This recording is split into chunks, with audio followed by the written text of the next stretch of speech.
Church in the Southwest. I'll get back to him here in just a second. But this weekend, we're here to talk about our Regional Assembly. First Christian Church in Tyler is honored to host that event. Back nearly 2 years ago when we signed on to do this, we had in mind that we would have hundreds of people coming to Tyler, filling our worship spaces, eating food, sharing all kinds of things. And that's not what's going to happen. We are going to have a great assembly, but it will be very different, obviously, in these COVID days. So an assembly for me is a great place to see friends, meet new friends, do a lot of that sort of thing. That will be limited. In fact, man, I don't know how we'll be able to pull that off.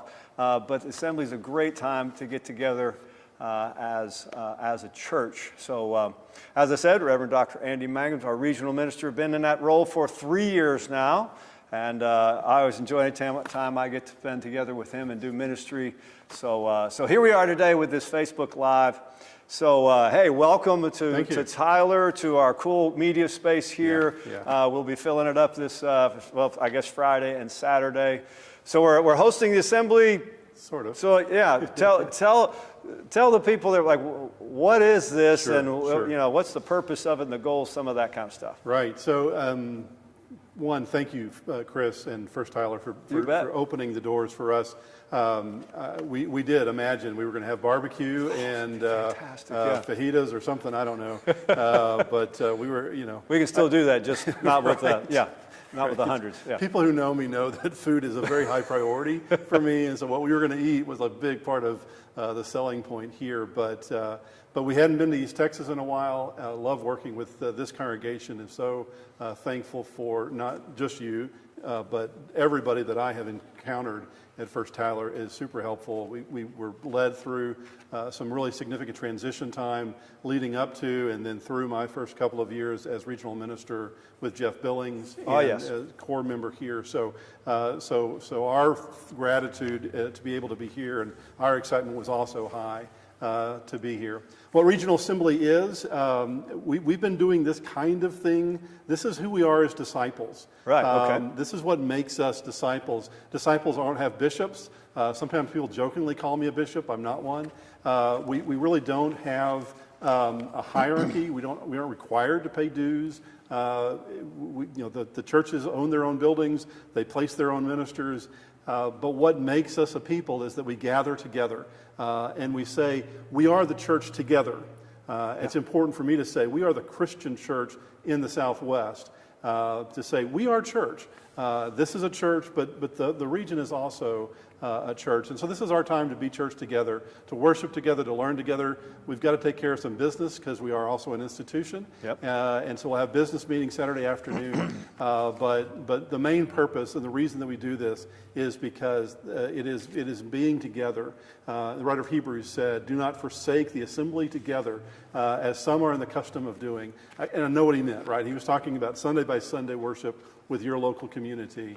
But I also think there's a sacredness to being together that reminds us that my little congregation that I belong to is not the only congregation, that I belong to a larger family, and that family also helps me connect to an even larger family. So that's the purpose of Regional Assembly. Got some exciting stuff happening. Friday night, Friday, we've got 3 pre-assembly workshops. What we've discovered, you know this, other clergy with standing know this, we have to take boundaries every 5 years, right, okay, which is a standard training. We've learned to double up on that, so we'll have boundaries training again Friday as a pre-assembly event for those who need that. This year, they'll do that online. We're actually offering it in Spanish and in English. Okay. So Reverend Evangelina Perez will do it for us in Spanish, and then Reverend Christy Drexel will be teaching in English. And that's training for clergy. That's right? Training for clergy. Yeah. You know what? I will say this, just kind of as an addendum to that. We have had lay people take boundaries training. Okay. It's good for them. Yes. And there is a component of boundaries training that is to be taught in local churches. And I would say, I offer myself especially, but there are others within the region who are qualified to teach that. Okay. To help, because a lot of times we bump into boundaries. I just left a church, 3 years ago I left a church, and it was hard to maintain those boundaries. And I made a lot of mistakes and it was hard to explain that to church, and that's my job, was to explain that. And so, sometimes if somebody who's not deeply invested in the congregation comes in and says, this is why these boundaries exist, because they're not just the sexual misconduct boundaries, they're also the leaving and the professional boundaries that we have to maintain. But those two things are happening. And then CCSW Learn, which is one of our 6 core initiatives. You'll hear me say more about that Saturday afternoon. But one of our 6 core initiatives is CCSW Learn.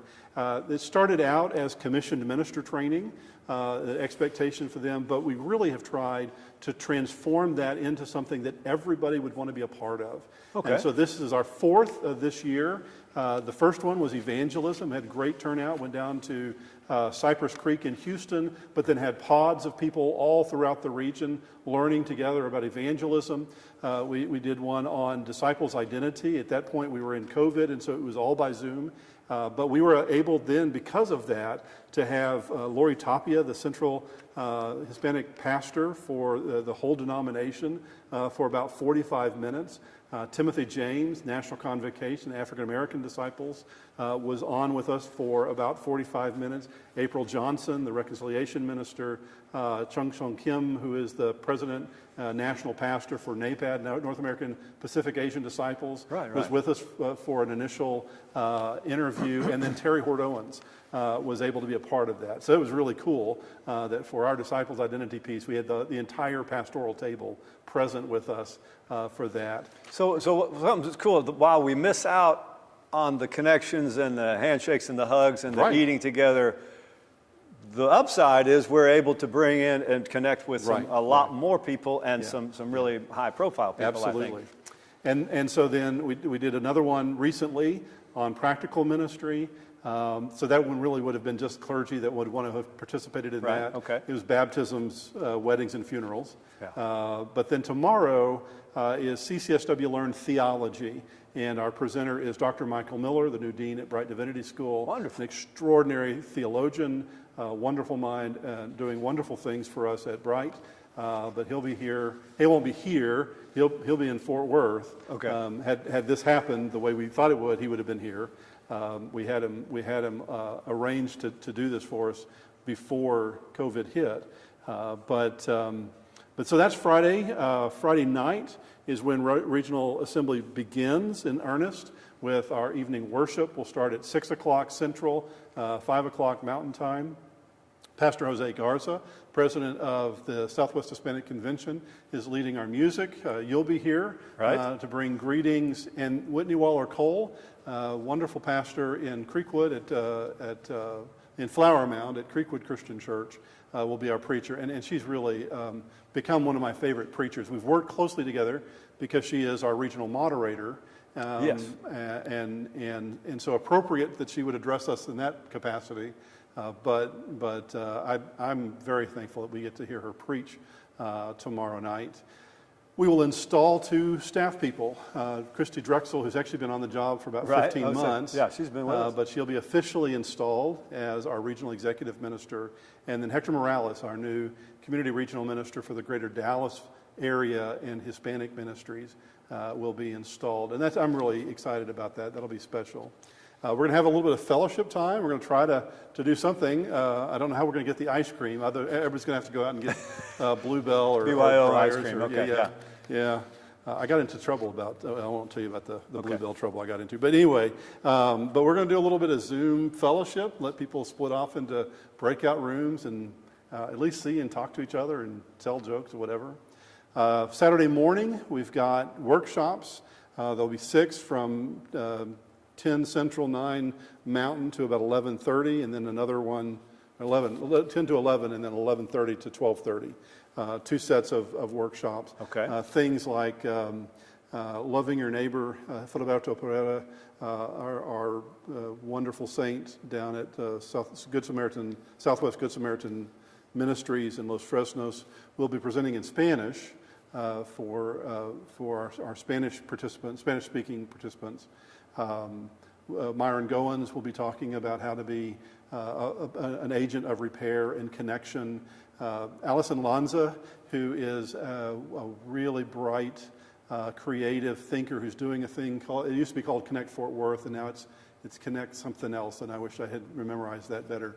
But really what she does is help mission trips from outside of a particular metropolitan area connect with local agencies. So Okay. for instance, if First Christian Church Tyler wanted to send a youth group to Fort Worth, which you'd probably send them further away, but she would be someone you could connect with. And so rather than just kind of showing up and painting a wall, she knows and has good relationships with nonprofits and ministries in that area to help churches learn how to understand poverty better, or if they're wanting to think about how to connect to the earth better, she knows where the neighborhood gardens are, the community gardens are, to connect with that. So she'll be doing that. Thomas McCracken is going to talk about pension fund, and we've got people coming from Bright to talk about deepening our connection to Disciples World. So lots of different, about 6 in each hour. Ola Harrison, Cricket Harrison, we'll be talking about the history of hymnody in the Christian church. And then we've got, we'll have a break. And so if you want barbecue, I hope you got a good barbecue joint. That's where the barbecue comes in. It is. Okay. All right. Yeah, we'll slide out to, I forget the name. Stanley's is one most people go to. Jeff took me and Terry Hord Owens there when we passed through a couple of years ago and introduced our general minister and president to Frito pie.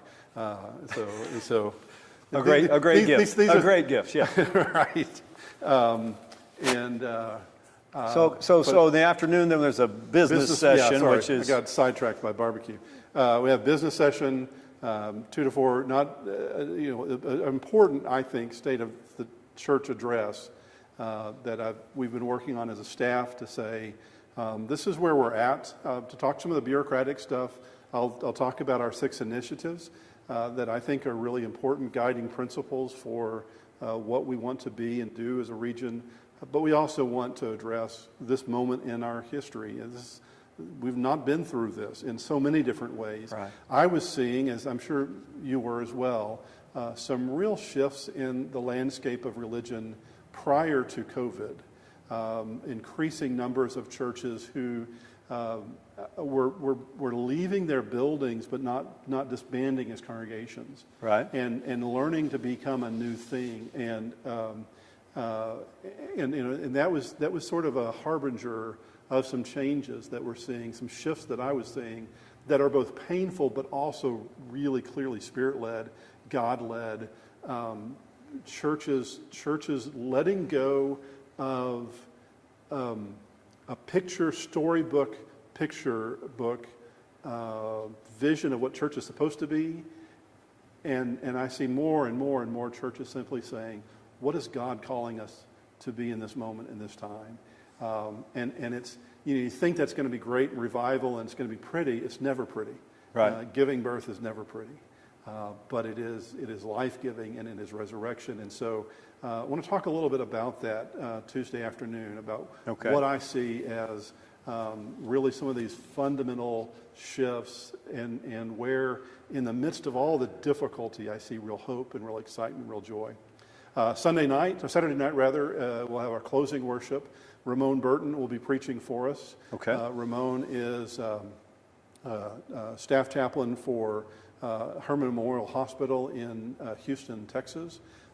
Is also the associate pastor at Garden Grove Christian Church in Houston, so he has kind of a dual role. A really extraordinary preacher. I heard, as I'm sure you did, a lot of sermons in seminary. I heard a lot of sermons. I only remember one, and it was the one he preached. Wow.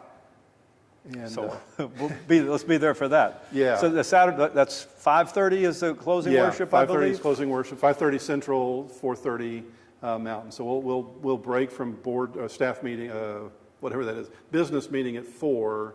We'll need a little bit of time to get set up. Your praise team, the praise team from here is going to sing and bring our music. We'll give thanks to God for a wonderful assembly. And then tomorrow, Sunday, I guess, I'm thinking what day I am. Sunday. But Sunday morning, I'm excited to be here in worship for this wonderful community. So, yes, Andy will be with us in our traditional worship service. So looking forward to having him preach for us in that. So I'll be with you also. For those of you outside the First Christian Church in Tyler, our worship starts at 9:30. So if you are worshiping from home, perhaps you'd like to join us for worship online before you switch over to your own at 10:30, 10:45, or 11. Right. Be happy for you to do that. Is there cost involved in registering for the assembly? And you just go online and we just register, right? Right. So the pre-assembly events do have a cost. Those Okay. always have Yeah. whenever we do those would have cost. But the assembly itself does not. We recognize that. Other this than is the a weird barbecue time. and the bluebell. Right. Whatever Yeah, whatever you're you spending do. on that. Okay, so but great. You go. So you can go to www.ccsw.org/RA2020, and that'll get Regional you to Assembly 2020, yeah. RA, okay. And that'll get you to our Regional Assembly page. Our communication director, Nathaniel Cook, has put together a mobile mini app. So it's built into the website, but you can use it on your phone, much like you would an app, to get the information about the docket, the programs, the workshops. All of the information will be there and available to you from what happens there. So yeah, go register. There's still time. Come on. So yeah, so if you can be a part of all of it, great. If you can be a part of some of it, great. There's all kinds of different offerings here as your weekend would allow. So come and be a part. So it's going to be a great assembly. Right, and you know, even if you're like, we don't want to go through the trouble of registering, which we hope you will, because it helps us know who's present. We will go out by our Facebook page. So Okay. Our Facebook page is facebook.com/CCSW Region. Okay. It gets you to our region's Facebook page. And so the worships and the business meeting will all be going out broadcasted that way. The workshops themselves on Saturday morning are contained in Zoom meetings, so those will not go out on our Facebook page, Okay. but everything else will. So lots of different ways to connect. So we're a part of the Christian Church, First Christian Church, Tyler, Texas, and we are a part of this larger region and then general level church. Here's a great opportunity to kind of get more of an idea of what that's all about. So, Andy, thank you for coming into town a little bit early to do this with us, and we'll see you during the assembly, or on Sunday. Thanks for being with us. Nice.